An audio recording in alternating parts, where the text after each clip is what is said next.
What's going on, everyone? My name's Eric, and today we're going to be doing a full deep dive on this Dean USA Razorback Rust. This is a commemorative Dimebag tribute guitar. This is one out of 333-ish models that were produced between 2005 and 2007, and this is the final guitar shape that Dimebag designed before he was taken from us. I've wanted one of these guitars for such a long time, specifically the Rust Razorback, and I remember being back in middle school, like wanting one of these guitars, looking at these guitars like almost like every day whenever we had computer class, and here we are. This thing is in my hands and I still can't believe it. If you haven't seen the unboxing video, make sure you go check that out. It was a pretty crazy process to get this whole thing. But this guitar needs a full setup and it does need a little bit of work. So I'm gonna walk you through that guitar. We're gonna take this whole thing apart. I'm gonna show you all the fine details on these Razorback guitars, and especially these USA hand-painted Razorbacks, since they never really show up. And I think this is like a really great way to really show you what Dean USA was working on back in 2005, 2007, because at that point in time, they were like making some of my most favorite guitars, and they were absolutely just crushing the USA and the import guitar game. So with all that being said, let's throw this guitar on the bench. All right, here's the guitar on the bench. There's the headstock with the Dimebag Darrell Tribute logo. Again, if you saw the unboxing, there's no damage on this guitar at all, which is crazy for a guitar that's this big and this pointy. I also want to highlight the paint on this guitar. These guitars were made in Florida, and then they were shipped over to California, hand painted and airbrushed, and then sent back to Florida for final assembly. Fretboard needs some hydration. The frets need to be cleaned as well. That's a pretty easy job as well. Getting down to the body here, again, no damage on all the horns as I showed in the past. But just look at the paint and the level of detail on this. This is all hand done. This is not done by a machine. This is not a vinyl print or anything.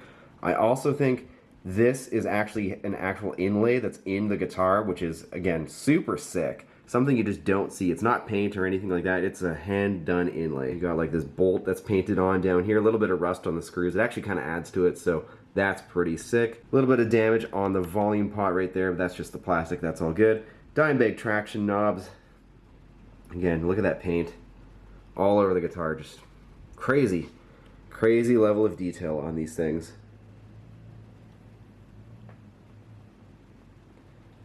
Yeah, it's not every day you see one of these USA Rust Razorbacks like in the flesh, and crazy, crazy level of detail.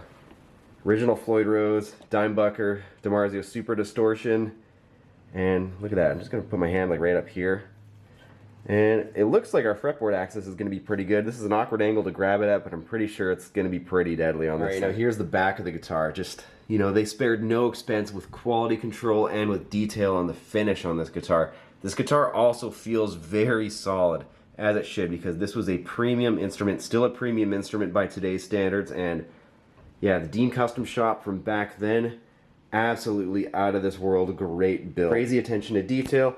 Some plastic back covers here. I'm going to take those off in a sec so you can see the electronics. Got the V-shaped neck going up and down. Again, hand painted. Like, this looks so sick. This paint job on the back of the neck kind of reminds me of some of Dimebag's guitars that had the backs of the neck painted with like a little bit of designs.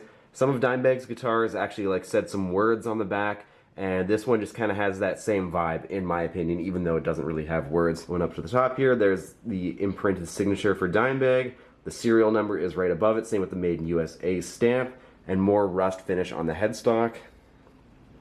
Super sick guitar. All right, here's all the back cavities off. Giant gob of solder to ground the strings on the bridge. Back of the Floyd Rose there, you can see a little bit of the paint is coming through from that rust finish.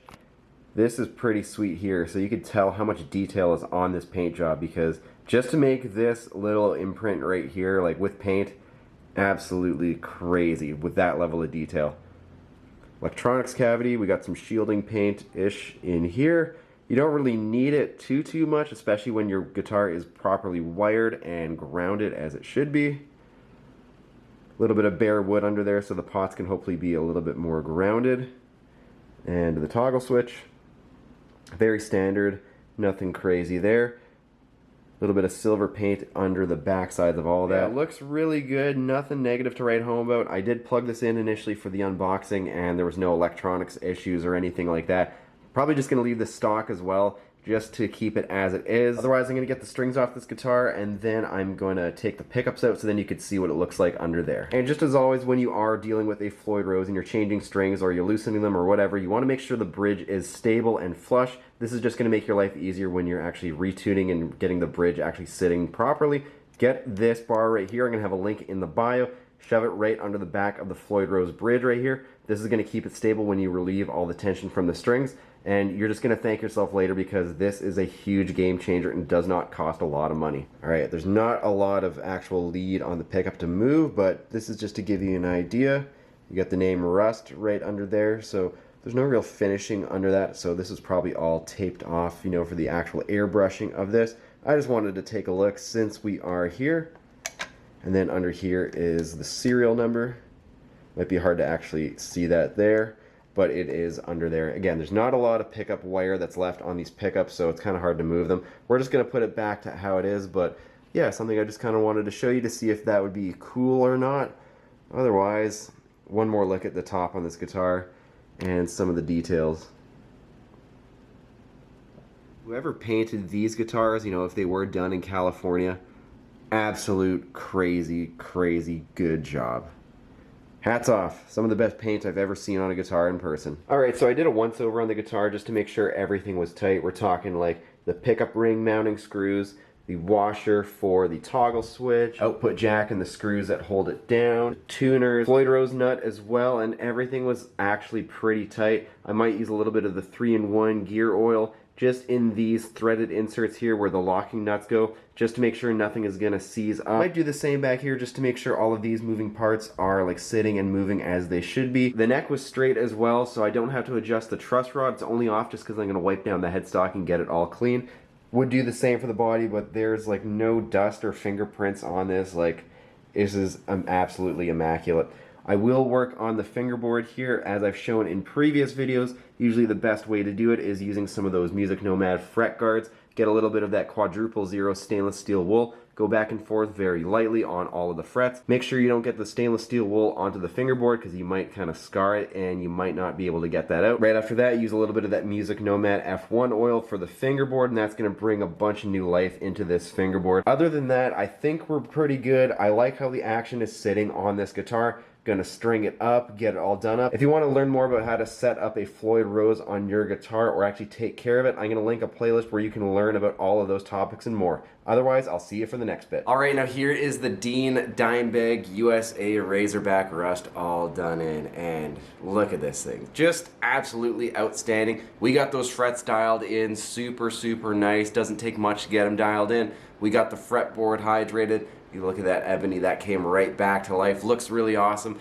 This guitar is strung up with a 10 to 52 DR Dimebag string set in D425. A little bit heavier than what Dimebag would have used for that particular tuning, but these are the strings that came with the guitar when I got it off the original owner, and I figured I'd just throw them on. Just, you know, why not? We got some Dimebag strings on a Dimebag guitar. It just kind of makes sense, and again, look at the finish on this thing.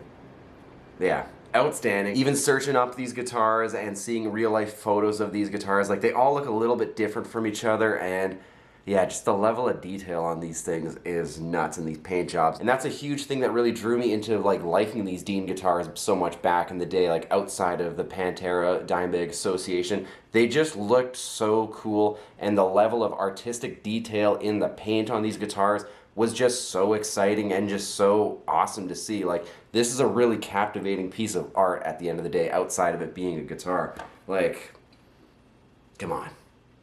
So sick. And of course, this is like the last guitar that Dimebag designed before his untimely passing. And this is just a special guitar for so many reasons. So let's do a little deep dive on this thing and learn about it. So this guitar in particular was built between 2005 to 2007. The Razorback design was like the final guitar that Dimebag designed when he rejoined Dean Guitars, and this was kind of like a take on the ML, like how the Stealth was with Washburn, and he wanted to do that again with the ML and kind of make it a little bit more modern and a little bit more different, and something that just was a little bit more Dimebag outside of the ML and the Stealth. The Razorback was made for a very long time with Dean Guitars. This one was limited to 333 models. And from what I've heard, apparently the 333 models were not totally finished. And I believe that is in part to Dean Zielinski leaving Dean Guitars in around 2007. When Dean left, like, these guitars just kind of stopped and the run was sort of not finished. If you know anything else about this particular run, let us know down below. I'm sure a lot of us would love to hear if this run was fully done,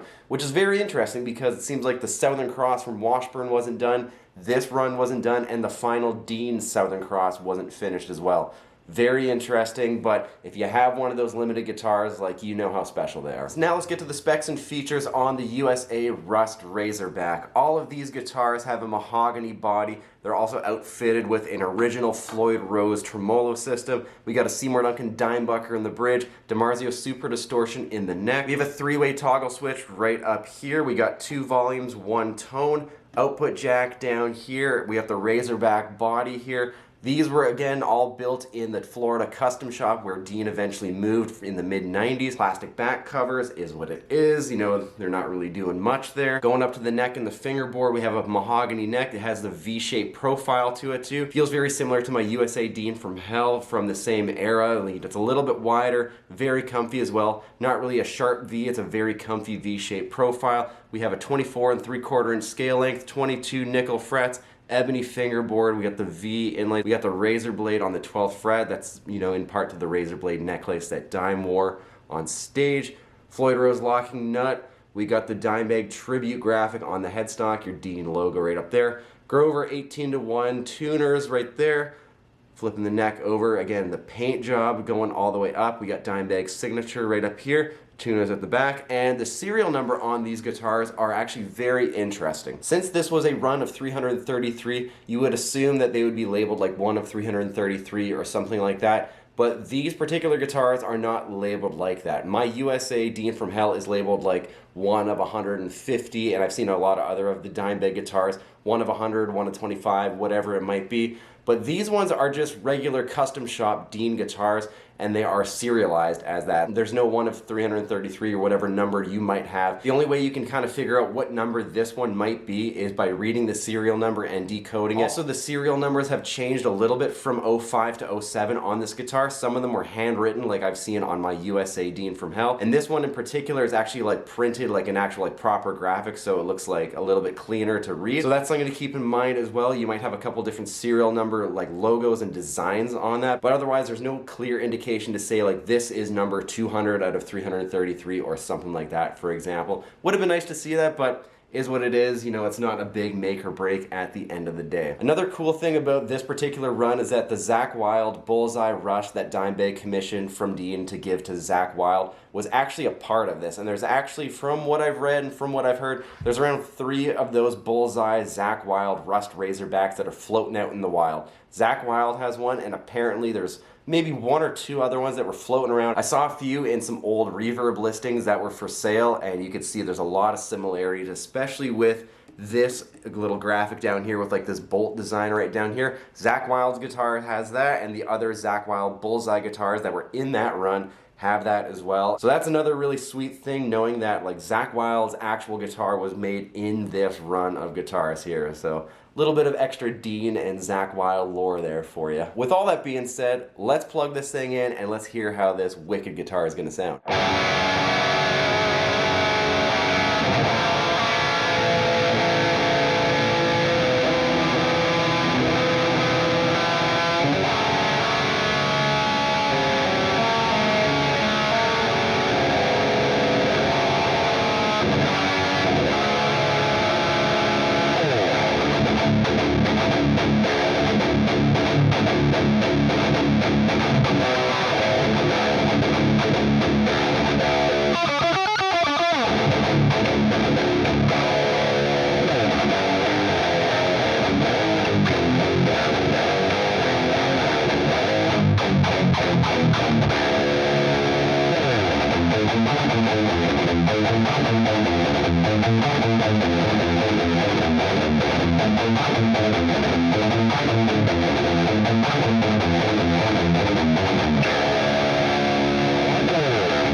Alright, so at the end of the day, like, what do I think about this guitar? I've wanted it for so long, like a lot of the guitars in my collection, and now I finally have it. Is it a honeymoon stage, or is it like actually good? And honestly, it's like an unreal guitar. This is such a great representation of what Dean was making back in the day. They make some great stuff now. I've only had a couple experiences with them, but like, this is what I grew up with, and I'm so happy that my thoughts of this guitar, like back when I was a kid, or like this is gonna be an amazing guitar, are still holding up now. Nostalgia aside, like this is like an outstanding guitar. Quality control on this guitar is awesome. Built so well, sounds amazing. Like, I know I can't stop talking about the paint job, but like, this is absolutely bar none some of the best paint that I have seen on a guitar, especially with like a custom graphic like this. Not just talking like painting over a nice piece of figured wood on the top of a guitar. Like, the detail on this guitar is absolutely outstanding. The pickups sound awesome as well. Dimebag in the bridge sounds really, really great. You can get some of those high-end chirping noises, which can either be a make or a break for your tone, and I've had some fun with it as well, especially getting those high-end accents. Sounds really great in the bridge, and it sounds really great tuned down as well. DiMarzio Super Distortion in the neck, even though it is a very high output pickup, still sounds awesome and complements the Dimebag very well. This is a really great sounding neck pickup, especially on the clean tones. I will say, fretwork on this guitar is great, and for a guitar that is, you know, almost 20 years old, the frets have held up very well. There's no sprouting, there's no sharp frets, no tall frets, no dead frets or anything like that. And again, something you would assume would be on a high-level guitar, which is what this is. The ebony fingerboard has a really great cut of wood, and yeah, it did need a little bit of hydrating, but like once we did that, like the color just totally came right back, and this looks absolutely stunning. There's nothing like negative about this guitar. The neck really reminds me of one of my Washburn USA D3s, like the same V-shaped profile. Feels really good, very comfy. It's not super sharp, even though I do like the sharp V-necks. This is like a really comfy like representation of the V-shaped neck. The fit and finish on the guitar is great, and you know, it's like very big and bulky. It's a very metal guitar. It feels the best in the classical position, just like this. Although I was demoing it in like a traditional position for the most part as well, it feels great like that as well. The guitar feels very solid. It's not bulky or like cheap and like